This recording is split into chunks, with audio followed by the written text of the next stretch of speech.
Hello everyone. आज के इस वीडियो में हम लोग एक्सरसाइज 21.9 का क्वेश्चन नंबर 24 से स्टार्ट करेंगे। पिछले वीडियो तक हम लोगों ने क्वेश्चन नंबर 23 तक कंप्लीट किया था।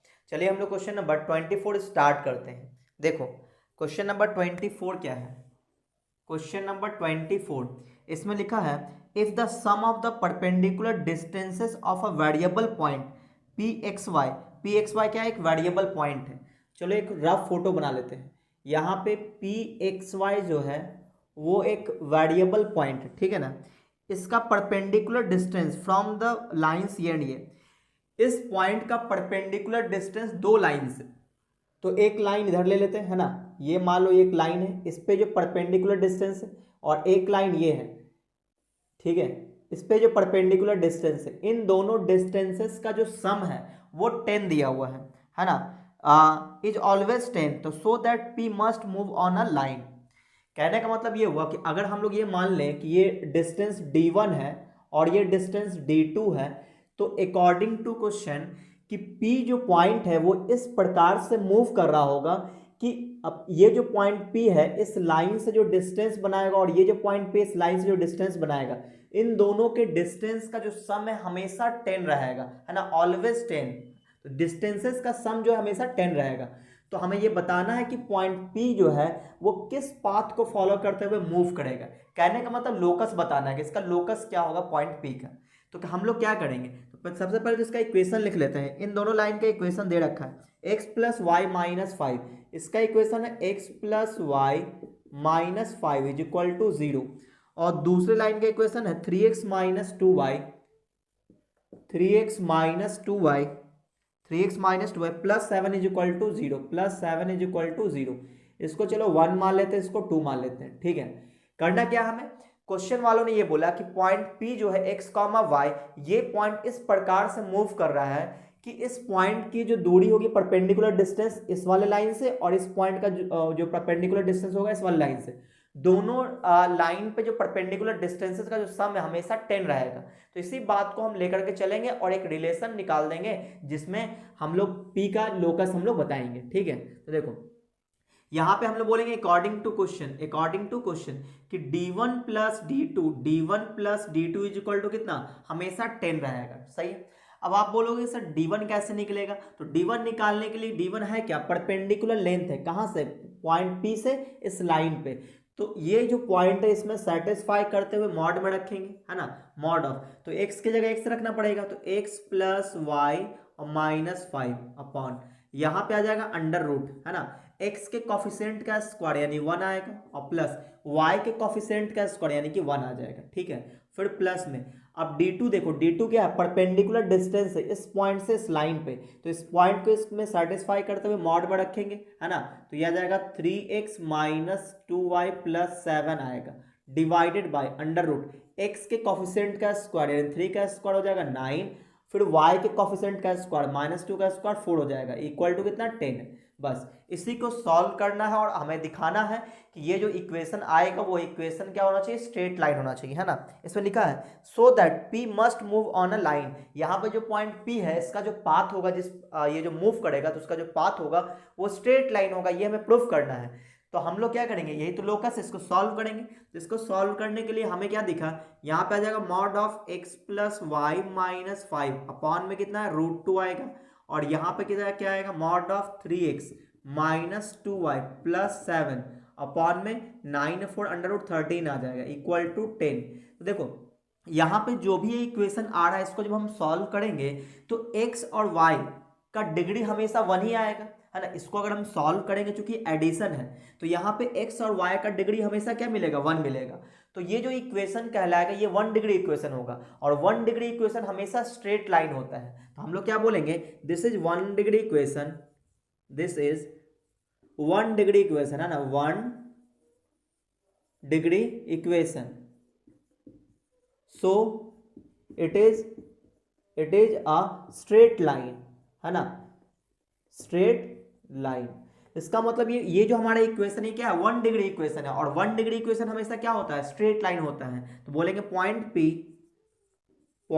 P moves in a straight line, और ये बात हो गया प्रूफ, है ना, स्ट्रेट लाइन। यानी कि पॉइंट पी जो स्ट्रेट लाइन के फॉर्म में इस तरह से मूव करेगा, इस तरह से, है ना, इस तरह से, ताकि इसका डिस्टेंस क्या है, डिस्टेंस का सम हमेशा 10 रहेगा, सही ना। तो उम्मीद आपको ये समझ में आया होगा। तो आप इसका स्क्रीनशॉट ले लो, हम लोग अगले क्वेश्चन पे बात करेंगे।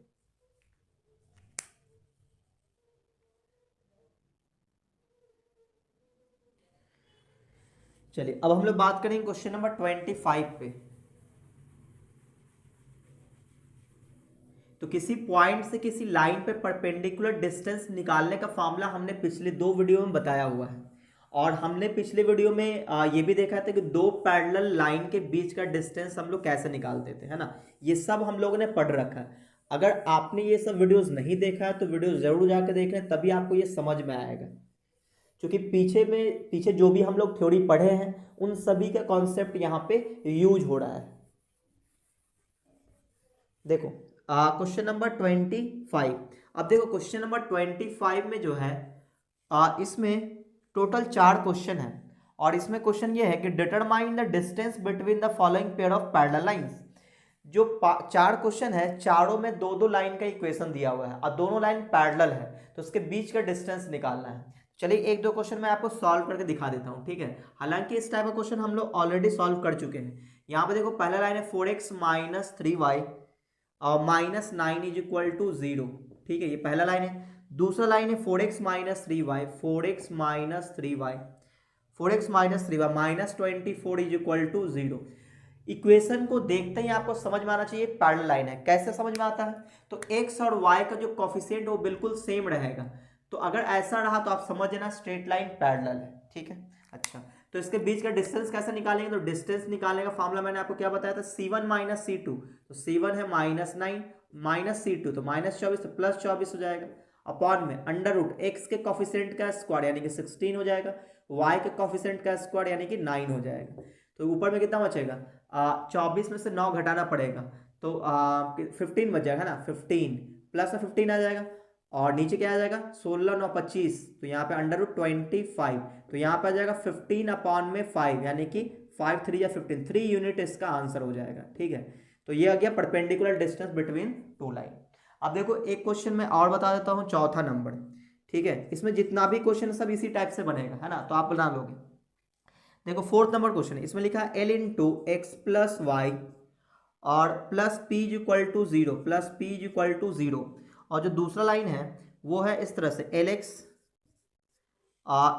प्लस ly, ठीक है, और -r इज इक्वल टू 0। तो यहाँ देखो यहाँ पे l कॉमन ले लिया गया है, तो ऐसा करते इसको मल्टीप्लाई कर देते हैं अंदर, तो इसको मल्टीप्लाई करके लिखेंगे तो क्या आ जाएगा, lx plus ly plus p equal to 0। इसको 1 मान लेते हैं, इसको 2 मान लेते हैं, ठीक है ना। अब देखो यहाँ पे x और y का कोफिशिएंट बिल्कुल सेम है, x y का कोफिशिएंट बिल्कुल सेम है, यानी कि लाइन पैरेलल है। तो परपेंडिकुलर डिस्टेंस कैसे निकलेगा, तो परपेंडिकुलर डिस्टेंस निकालने के फॉर्मूला पढ़े थे, है ना, कि C1 - C2 जो कांस्टेंट टर्म का डिफरेंस, तो ये जाएगा p और -r, ठीक है, डिवाइडेड बाय x के कोफिशिएंट का स्क्वायर यानी कि अंडर रूट L स्क्वायर और प्लस y के कोफिशिएंट का स्क्वायर यानी कि फिर से L स्क्वायर। अच्छा, इसको सॉल्व करते हैं तो ये हो जाएगा mod of p plus r हो जाएगा, माइनस माइनस प्लस, और ये L square plus L square 2L square हो जाएगा, 2L स्क्वायर आ जाएगा, ठीक है। इसको हम ऐसे भी लिख सकते हैं कि यहाँ mod of p plus r, है ना, और नीचे जो 2L स्क्वायर आ रहा है तो L स्क्वायर रूट से बाहर आ जाएगा तो L बचेगा, तो इसको हम लोग मॉडुलस में ले लेते हैं, है ना, चूंकि पॉजिटिव वैल्यू है तो इसको मॉडुलस में डाल देते हैं L, और यहाँ से जो √2 बचेगा इसको बाहर लिख देते हैं 1/√2, ऐसा हम लोग लिख सकते हैं, ठीक है ना। इतना यूनिट इसका ये आंसर हो गया। तो उम्मीद आपको ये समझ में आया होगा। तो आप इसका स्क्रीनशॉट ले लो, हम लोग अगले क्वेश्चन पे बात करते हैं।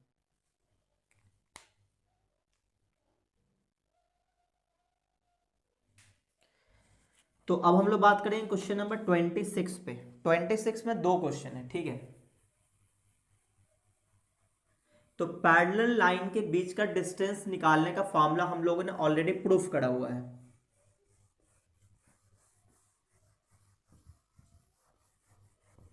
अगर आप वीडियो लगातार देखोगे तो आपका सभी कॉन्सेप्ट क्लियर रहेगा, है ना। तो कोई भी चैप्टर आप अगर देखो तो उसका स्टार्टिंग से ज़रूर देखो, क्योंकि उसमें बहुत सारा थ्योरी होता है, तभी आपको समझ में आएगा। देखो क्वेश्चन नंबर 26 का फर्स्ट, क्वेश्चन नंबर 26 का फर्स्ट नंबर, इसमें लिखा है प्रूव दैट द लाइंस ये एंड ये are equidistance from the line ये।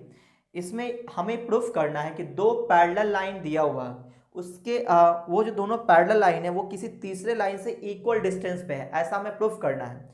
और आप अगर ध्यान से देखोगे तो तीनों लाइन आपस में पैरेलल है, तो जरूर ऐसा कुछ रहा होगा कि मान लो ये जो लाइन है और ये लाइन है, ये दोनों लाइन तो पैरेलल है ही।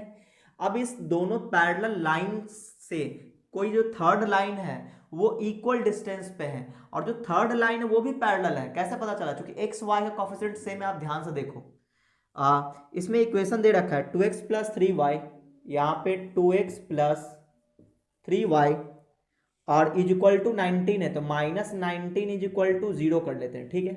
अच्छा, अब यहाँ पे जो दूसरा लाइन है वो है 2x plus 3y, 2x plus 3y और प्लस 7 इज इक्वल टू 0 है। अब हमें ये प्रूफ करना है कि ये दोनों लाइन किसी तीसरे लाइन से इक्वल डिस्टेंस पे है, और वो जो तीसरा लाइन है उसका भी एक्स और वाई का कोफिशिएंट सेम है, इसका मतलब जरूर पैरेलल रहा होगा। तो मान लेते हैं वो मिड पॉइंट से पास करेगा, है ना, तभी तो इक्वल डिस्टेंस पर रहेगा। तो यहाँ पे आ जाएगा 2x प्लस 3y, ये है 2x प्लस 3y और माइनस 6 इज इक्वल टू 0, ठीक है, ऐसा है। तो अब देखो हमें प्रूफ क्या करना है, हमें प्रूफ ये करना है कि ये जो तीसरा लाइन है ये 2x plus 3y minus 6 is equal to 0, इस लाइन से ये दोनों लाइन इक्वल डिस्टेंस पे है, ठीक है। और हमें कैसे पता चला तीनों पैरेलल है? क्योंकि तीनों का एक्स वाई का कोफिशिएंट सेम है। देखो यहाँ भी एक्स वाई कोफिशिएंट सेम है, यहाँ भी सेम है, तो डेफिनेटली ये तीनों लाइन पैरेलल है, ठीक है। अब हमें ये प्रूफ करना है कि ये दोनों लाइन जो है, इस लाइन से ये दोनों लाइन इक्वल डिस्टेंस पे होगा, यानी कि मान लो कि यहाँ से डिस्टेंस ये d1 है और यहाँ से यहाँ तक ये डिस्टेंस d2 है, तो हम लोग को ये प्रूफ करना है कि d1 is equal to d2, ठीक है। तो यहाँ पे हम लोग लिखेंगे वी हैव टू प्रूफ, हमें क्या प्रूफ करना है? We have to proof d1 is equal to d2, ठीक है ना, ये हमें प्रूफ करना है। तो चलिए हम लोग स्टार्ट करते हैं। तो देखो d1 कैसे निकलेगा? तो d1 क्या है? इन दोनों पैरेलल लाइन के बीच का डिस्टेंस है, तो कैसे निकालते हैं? तो mod of C1 minus C2 यानी कि माइनस 19 और माइनस ऑफ माइनस 6, तो प्लस 6 हो जाएगा, divided by under root X के कोफिशिएंट का स्क्वायर यानी कि 4 आ जाएगा, वाई के कोफिशिएंट का स्क्वायर यानी कि 9 आ जाएगा, इज इक्वल टू, अब ये दोनों लाइन पैरेलल है, इसके बीच का डिस्टेंस निकालना है, तो क्या लिखेंगे? C1 माइनस C2, तो ऐसे लिखेंगे माइनस 6 और माइनस का 7 divided by under root X के कोफिशिएंट का स्क्वायर यानी कि 4 हो जाएगा और यहाँ पे 9 आ जाएगा। तो अब देखो इसका डेनोमिनेटर तो कट जाएगा बिल्कुल, है ना, कोई प्रॉब्लम नहीं है। अब यहाँ देखो क्या बचेगा? मॉड ऑफ माइनस 13, है ना, और यहाँ से बचेगा माइनस 13 मॉडर्न, तो यहाँ भी 13 यहाँ भी 13, तो देखो LHS RHS इक्वल हो गया। इसका मतलब ये हुआ कि बोलेंगे हम लोग lines 2x plus 3y 2x plus 3y minus 19 is equal to 0 and 2x plus 3y plus 7 is equal to 0, ये जो दोनों लाइन है आर इक्वी डिस्टेंस, है ना, are equidistance from the line, from the line, कौन सा line? वो 2x plus 3y, है ना, 2x plus 3y minus 6 is equal to 0, और ये हो गया प्रूव्ड, और हमें यही प्रूफ करना था। तो उम्मीद है आपको ये समझ में आया होगा, तो आप इसका स्क्रीनशॉट ले लो, हम लोग अगले क्वेश्चन पे बात करते हैं।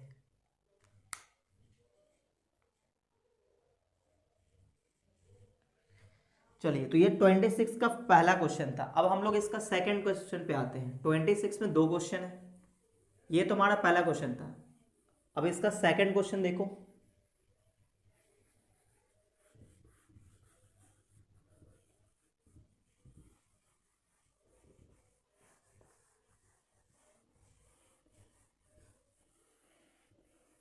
देखो इसका सेकंड नंबर क्वेश्चन है 26 का सेकंड नंबर।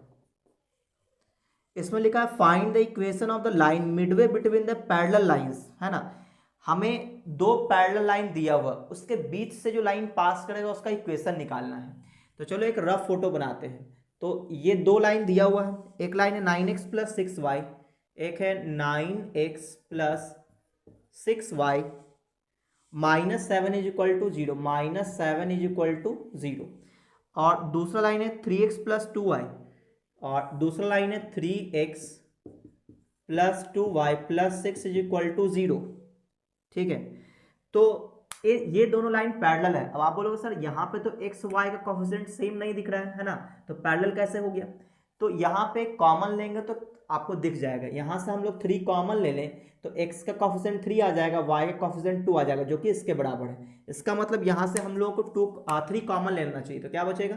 3 कॉमन लेके उधर भेज देंगे तो 0 हो जाएगा। तो यहाँ क्या बचेगा? 3x + 2y और -7/3, हमने 3 कॉमन ले लिया था, इक्वल टू 0। जो हमने 3 कॉमन लिया तो उसको डिवाइड कर दिए 0 में, तो 0 हो गया। ठीक है, इतना आ गया। अच्छा, अब इसके मिडिल से जो लाइन पास करेगा उसको इक्वेशन निकालना है ना, हमें इसी लाइन का इक्वेशन निकालना है। तो कैसे निकालेंगे?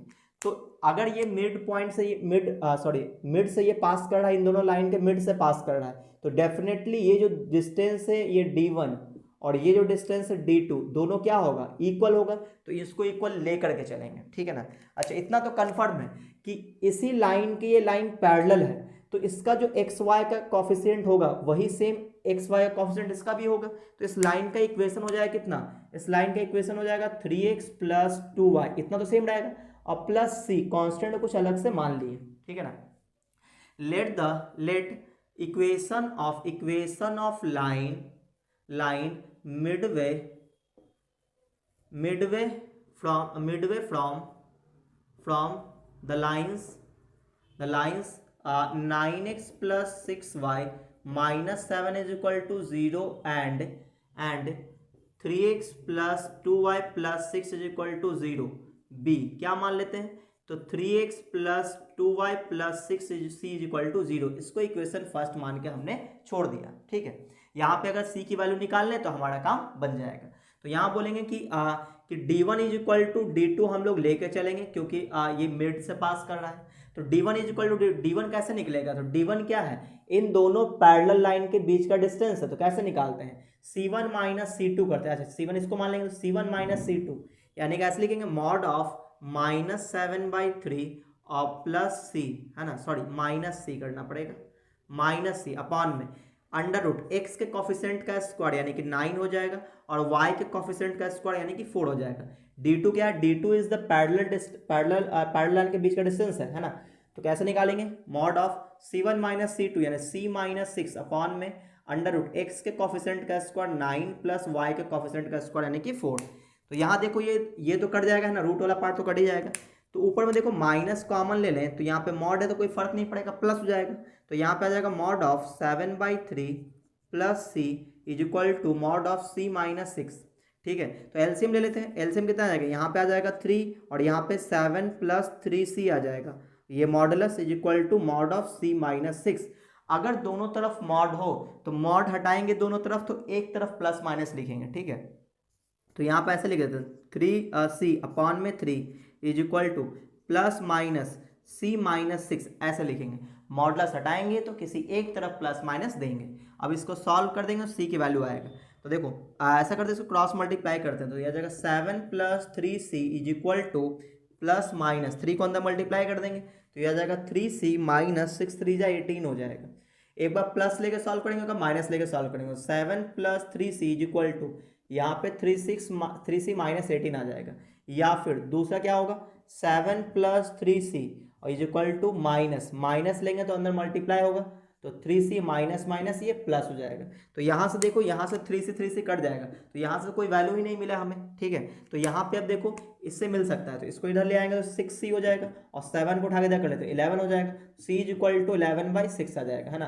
तो यहाँ से c की वैल्यू मिल चुका है, इसको हम पुट कर देंगे फर्स्ट में और हमारा काम कंप्लीट। पुट इन फर्स्ट में रख दो, इक्वेशन आ जाएगा। तो यह आ जाएगा कितना? 3x + 2y + c की वैल्यू 11/6 = 0। 6 एलसीएम ले लेते हैं, तो 6 एलसीएम लेंगे क्या हो जाएगा? यहाँ पे 18x + 12y और प्लस 11 = 0, ठीक है ना। 6 क्रॉस मल्टीप्लाई हो जाएगा, तो यहाँ पे आ जाएगा 18x + 12y + 11 = 0, और ये इसका आंसर हो गया। तो उम्मीद आपको ये समझ में आया होगा। तो आप इसका स्क्रीनशॉट ले लो, हम लोग अगले क्वेश्चन पे बात करते हैं।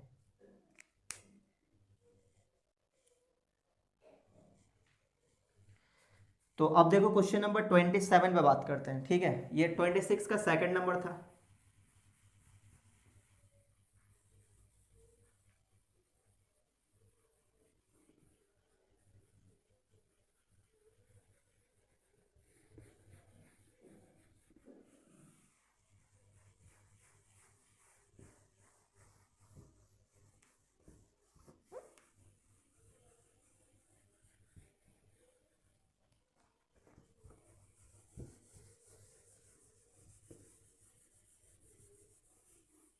देखो question number 27, question number 27 number, इसमें लिखा है find the distance between the lines A and A. Distance निकालना है, दो लाइन का इक्वेशन दिया हुआ y is equal to M X plus C और y is equal to M X plus D. ठीक है, इन दोनों लाइन के बीच का डिस्टेंस निकालना है। मैं बोलूंगा कि ये दोनों लाइन पैरेलल है। अब कैसे पैरेलल, तो जरा देखो ध्यान से, इस y को उठा के इधर कर दे तो ये कुछ ऐसा दिखेगा, M X minus Y plus C is equal to zero, और इसको उठा के इधर कर ले तो ये हो जाएगा M X minus Y plus D is equal to zero. ठीक है, तो देखो यहाँ पे एक्स वाई का कोफिशिएंट सेम दो है दोनों में, तो ये दोनों लाइन क्या है, पैरेलल है। तो यहाँ पे लिखेंगे distance between the line, distance between the lines, है ना, क्या होगा, तो कांस्टेंट टर्म का डिफरेंस यानी कि c माइनस डी अपॉन में अंडर रूट एक्स के कोफिशिएंट का स्क्वायर यानी कि एम एस स्क्वायर और प्लस वन। ठीक है, और ये हो गया इसका आंसर, है ना। तो सिर्फ चूंकि इसको हम और सॉल्व कर नहीं सकते तो इतना ही छोड़ना पड़ेगा। ठीक है, तो उम्मीद आपको ये समझ में आया होगा, तो आप इसका स्क्रीनशॉट ले लो, हम लोग अगले क्वेश्चन पे बात करते हैं।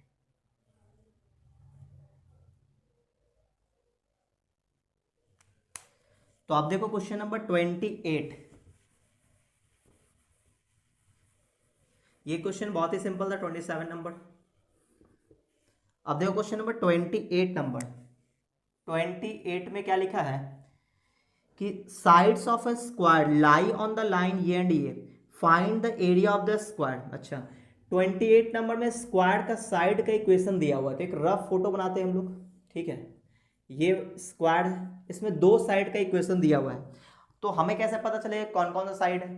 तो देखो अगर पैरेलल हुआ तो अपोजिट साइड होगा, तो देख लो 28 में, हाँ, एक्स और वाई का कोफिशिएंट सेम सेम दिख रहा है, तो जरूर ये पैरेलल है यानी कि अपोजिट साइड का इक्वेशन है। Minus 65 is equal to zero. अब जो दूसरा इक्वेशन है वहां भी 5x माइनस 12 है, तो 5x माइनस 12y जो है वो ना ही ये लाइन हो सकता है ना ही ये हो सकता है, तो डेफिनेटली इसका सामने वाला होगा क्योंकि अपोजिट साइड पैरेलल होता है। 5x माइनस 12y और plus 26 is equal to zero, plus 26 is equal to zero. ठीक है, तो ये हमें कैसे पता चला अपोजिट साइड होगा, क्योंकि एक्स वाई का कोफिशिएंट सेम है तो ये लाइन पैरेलल होगा, तो या तो ये अपोजिट साइड हो सकता है या तो ये हो सकता है, चाहे कोई भी अपोजिट साइड हो। अगर आपको स्क्वायर का एरिया चाहिए है तो स्क्वायर का साइड का लेंथ चाहिए होगा, सही ना, भुजा की लंबाई चाहिए होगा। तो देखो यहाँ पे हम लोग ये बोलेंगे कि चूंकि स्क्वायर है तो ये परपेंडिकुलर होगा, ये भी परपेंडिकुलर होगा, और ये लाइन पैरेलल है, तो पैरेलल लाइन के बीच का डिस्टेंस हम लोग कैसे निकालते हैं, तो वही तो साइड हो जाएगा। तो यही हमारा है साइड, है ना, तो साइड की लेंथ तो हम लोग निकाल सकते हैं।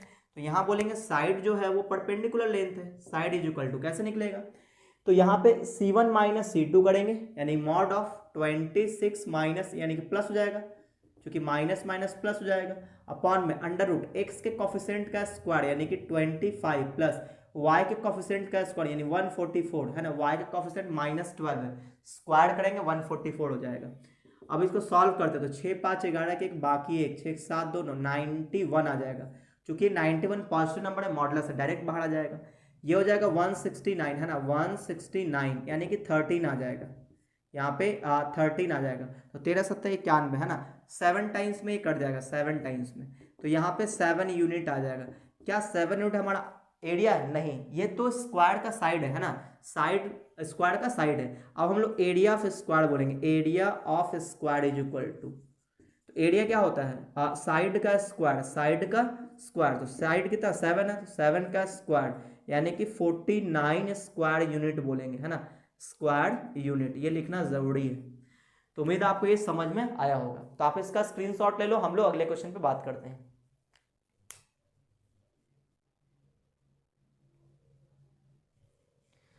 तो आप देखो क्वेश्चन नंबर 29 नंबर, तो ये था क्वेश्चन नंबर 28 जिसमें मैं स्क्वायर का एरिया निकालना था। स्क्वायर का एरिया निकालने के लिए हमें सिर्फ एक ही चीज चाहिए होता है, साइड की लंबाई, है ना।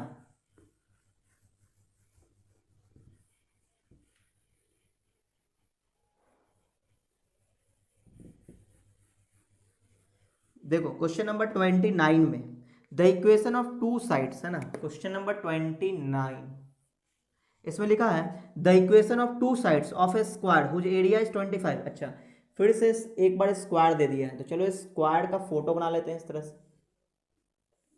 ये हमारा स्क्वाड है, इसका एरिया कितना है, इसका एरिया है 25। अच्छा, अगर स्क्वायर का एरिया 25 है तो साइड की लंबाई 5 हो जाएगा, है ना। तो साइड का जो लेंथ हो जाएगा वो 5 हो जाएगा, है ना। 25 किसका स्क्वायर, 5 का स्क्वायर ही होता है। अच्छा, अब यहाँ पे देखो कि लाइन का इक्वेशन दे रखा है 3x minus 4y, 3x minus 4y equal to 0, और दूसरा लाइन है 4x प्लस 3y। अब देखो जो दूसरा लाइन का इक्वेशन है उसका एक्स वाई का कॉफिशेंट सेम नहीं है, तो डेफिनेटली इसके अपोजिट साइड का इक्वेशन नहीं है वो, है ना। तो या तो ये ले लो या तो ये ले लो, ठीक है। तो यहाँ पे लिखेंगे 4x plus 3y equal to 0, 4x plus 3y equal to 0, ऐसा हो गया, ठीक है।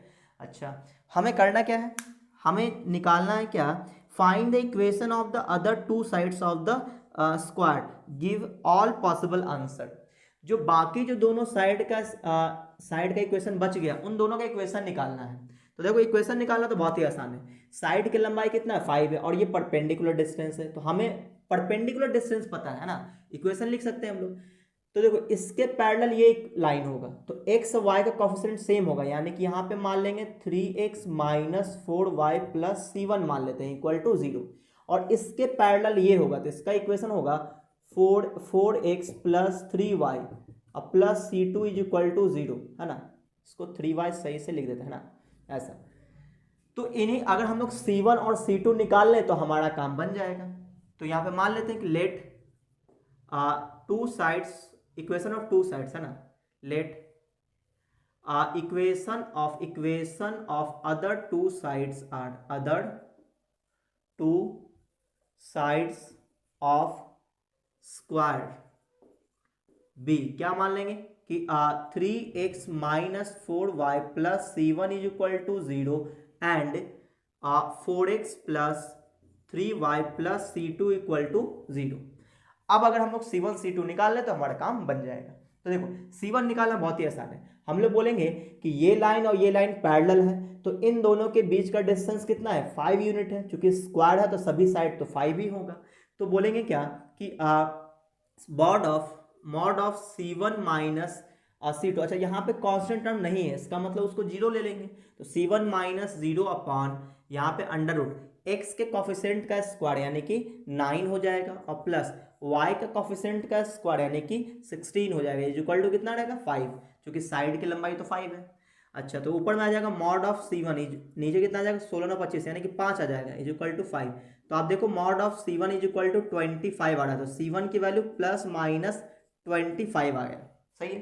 अच्छा, C1 तो आ गया, अब C2 कैसे निकालेंगे, C2 निकालने के लिए ये दोनों लाइन पैरेलल बोलेंगे और इन दोनों के बीच का डिस्टेंस कितना होगा 5 होगा, है ना। तो यहाँ पे बोलेंगे कि मॉड ऑफ C2 माइनस 0, चूंकि यहाँ कॉन्स्टेंट टर्म नहीं है तो C2 माइनस 0 अपॉन x के कॉफिशेंट का स्क्वायर यानी कि 16, y के कॉफिशेंट का स्क्वायर यानी कि 9 इज इक्वल टू कितना 5। तो ऊपर में आ जाएगा मॉड ऑफ C2, नीचे कितना 5 आ जाएगा is equal to 5, so cross multiply करेंगे तो C2 इज इक्वल टू 25, तो यहाँ से C2 की वैल्यू भी प्लस माइनस 25 आ चुका है। तो हम बोलेंगे रिक्वायर्ड इक्वेशन ऑफ साइड्स, है ना, क्या क्या मिलेगा, तो बोलेंगे 3x माइनस 4y और प्लस C1, है ना, C1 की वैल्यू कितना प्लस माइनस 25, तो plus minus 25 is equal to 0, और दूसरा लाइन आ जाएगा 4x प्लस 3y और plus minus 25 is equal to 0, और ये हो गया इसका आंसर। तो उम्मीद है आपको ये समझ में आया होगा। तो आज के वीडियो को हम लोग यहीं पे रोकते हैं। अगर आपको ये वीडियो अच्छा लगा तो वीडियो को आप लाइक कर दें, अपने दोस्तों में शेयर कर दें, और अगर आप चैनल पर पहली बार आए तो चैनल को सब्सक्राइब करके बेल आइकन जरूर दबा दें, ताकि जैसे मैं कोई नया वीडियो डालूंगा आपको नोटिफिकेशन मिल जाएगा।